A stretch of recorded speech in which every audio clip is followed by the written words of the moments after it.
अस्सलाम वालेकुम ऑल। उम्मीद है कि आप सब लोग ठीक होंगे। मैं आपकी खिदमत में हाज़िर हुआ फिर से एक और वीडियो के साथ। और आज की इस वीडियो के साथ इंशाल्लाह मैथमेटिक्स जो है हमारा पार्ट 1 की मैथमेटिक्स वो कंप्लीट हो जाएगी। टोटल 14 यूनिट्स थे और अब तक हम लोगों ने 11 यूनिट कर लिए हैं और आज की वीडियो में हम कवर करेंगे यूनिट नंबर 12, 13 एंड 14। तो स्टार्ट करते हैं अपना आज का काम। सबसे पहले MCQs है, a triangle which has no right angle is called. एक क्या कहता है कि ऐसे ट्रायंगल जिसमें कोई भी राइट एंगल नहीं होता उसे ऑब्ट्यूज़ ट्रायंगल कहते हैं। ट्रायंगल्स की टाइप्स हैं, ओब्लीक है, इक्विलेटरल है, ऑब्ट्यूज़ है और आई थिंक इसके अलावा एक और कौन सा होता है, वो वैसे इक्विलेटरल है, उसका एक और नाम भी है। A triangle has dash important elements. Total 6 elements होते हैं, 3 एंगल होते हैं और 3 साइड्स होती हैं। R1 R2 R3 is equal to, ये फार्मूले ही हैं एक लिहाज से, आपको याद करने पड़ेंगे ये रिलेशंस जो हैं, तो ये ज़ुबानी याद होने चाहिए ताकि इसमें मसला ना आए। Trigonometric equations contain dash trigonometric functions at least one, यानी ट्रिग्नोमेट्रिक इक्वेशन वो होगी जिसमें कम से कम एक तो ट्रिग्नोमेट्रिक फंक्शन मौजूद हो। एक से ज़्यादा भी हो सकते हैं।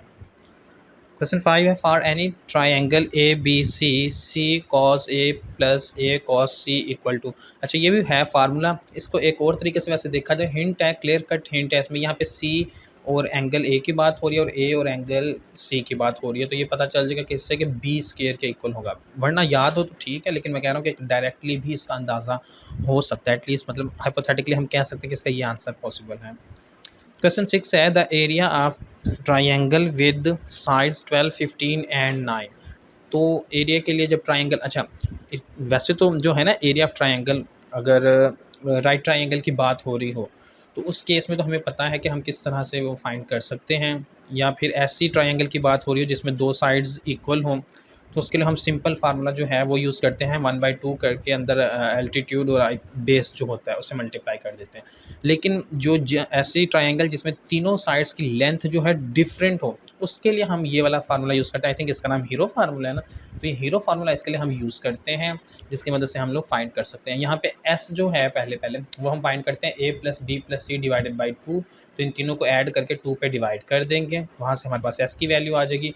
बाकी ये जो पहली टर्म है a है, ये b है और ये c है, तो इस वैल्यूज़ की मदद से हम आंसर निकाल सकते हैं। आंसर आएगा इस केस में क्या बन जाएगा जी, 54 बन जाएगा। ठीक है।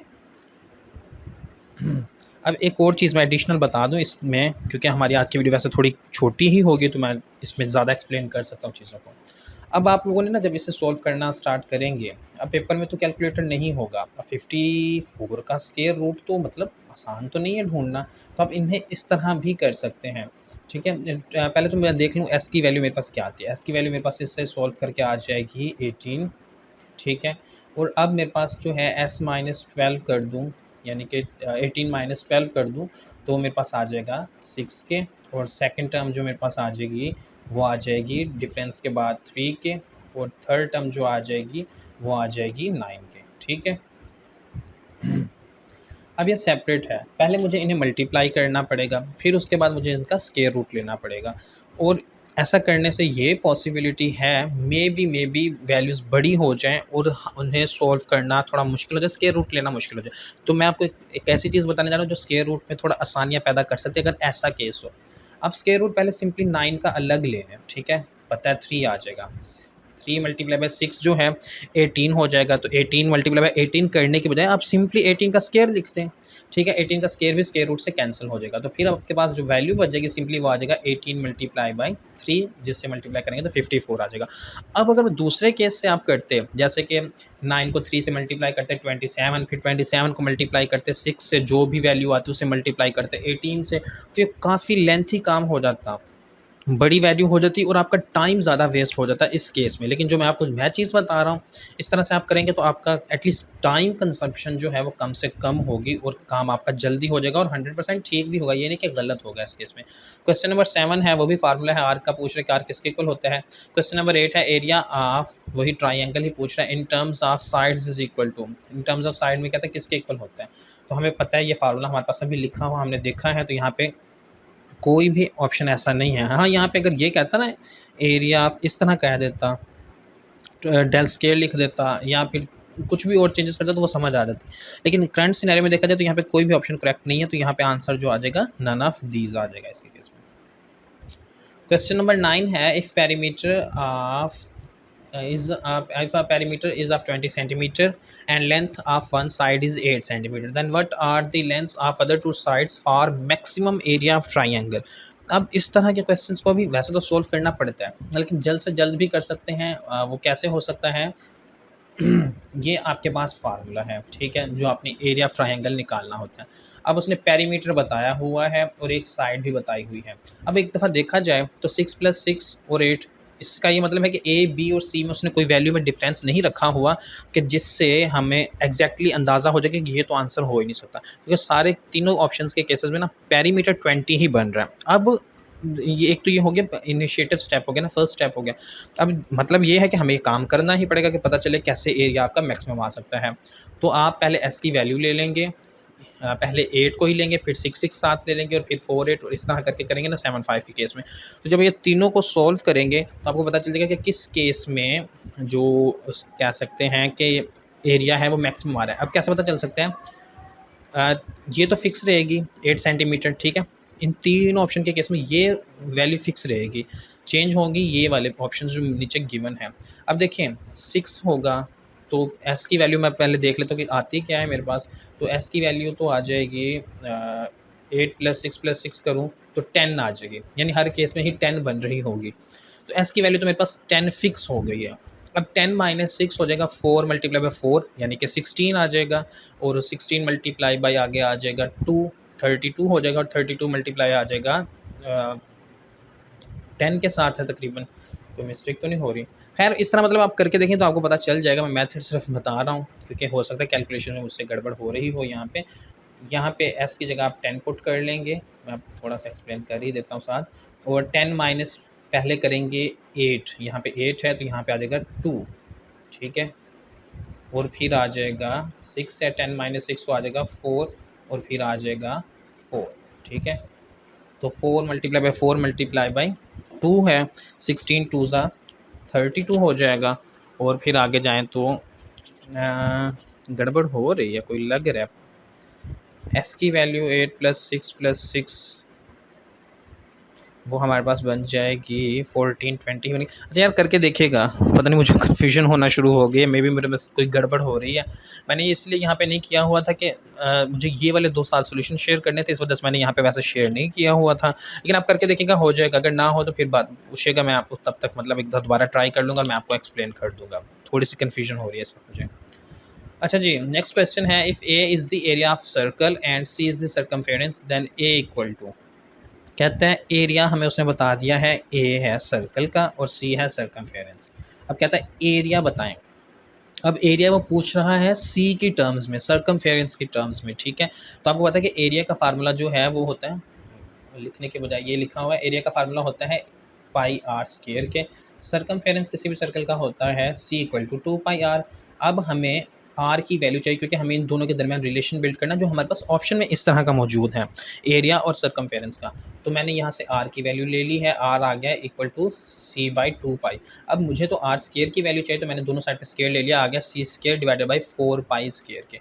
अब यहाँ पे आर की जगह पे r² की जगह पे ये वैल्यू पुट की है, तो एरिया आ गया है πc² / 4π² के। तो ये 1 पाई से ये 1 पाई कैंसिल होगी, तो आ जाएगा 1/4πc²। तो यहाँ पे ऑप्शन में मौजूद है वो बी ऑप्शन, ठीक है। नेक्स्ट है, a wire of length L can be shaped into a circle और अ स्क्वायर, ठीक है। कहता है एक वायर है आपके पास मौजूद है, वो उसकी टोटल लेंथ जो है एल है, आप उससे शेप दे सकते हैं, या तो सर्कम फॉर्म में दे सर्कल बना सकते हैं उससे, या फिर एक स्क्वायर बना सकते हैं। अब कहता है उनके ना रेशो बताएं, किसकी, एरिया ऑफ स्क्वायर हैं divided by area of circle. तो कहता है उनकी रेशो फाइंड करें स्क्वायर और सर्कल की रेशो की। अब सबसे पहले हमें पता है कि जो मैं सर्कल की बात कर लूँ तो सर्कल है कंप्लीट गोल बनेगा, तो यानी उसका सर्कमफेरेंस जो होगा वो एल के इक्वल ही रहेगा। तो यहाँ पे सी की जगह तो हो गया c = l, ठीक है। ये हो गया सर्कल के केस में। अब स्क्वायर के केस में भी देख लेते हैं। अब स्क्वायर है, टोटल लेंथ है उसकी l, स्क्वायर की बात हो रही है तो सारी साइड्स इक्वल होती हैं, तो यहाँ पे भी लेंथ यानी कि 4th पार्ट आ जाएगा हर साइड पे, l/4 l/4 और इसी तरह l/4 यहाँ पे भी और यहाँ पे भी। ठीक है, जब इन्हें ऐड करेंगे तो दोबारा टोटल लेंथ l ही बन रही होगी। तो अब हमें पता चल गया है। अब हमने निकालना है एरिया। इसका एरिया लेंगे l²/16 आ जाएगा, ये लिखा हुआ है। एरिया ऑफ स्क्वायर आ जाएगा l/16। अब एरिया ऑफ सर्कल जो है वो हमें पता है कि πr² के इक्वल होता है। अब हमारे पास r तो मौजूद नहीं है, तो ये जो काम हमने पिछले क्वेश्चन में वैसे किया हुआ था वही काम दोबारा करेंगे। तो यहाँ से हमें r की वैल्यू मिल जाती है c²/4π² के। लेकिन यहाँ पे हमारे पास c जो है इक्वल टू है l के, तो यहाँ पे सिंपली हम क्या कर देंगे, c² नहीं लेंगे, l² ले लेंगे। l² आ जाएगा डिवाइडेड बाई 4π² के। ठीक है,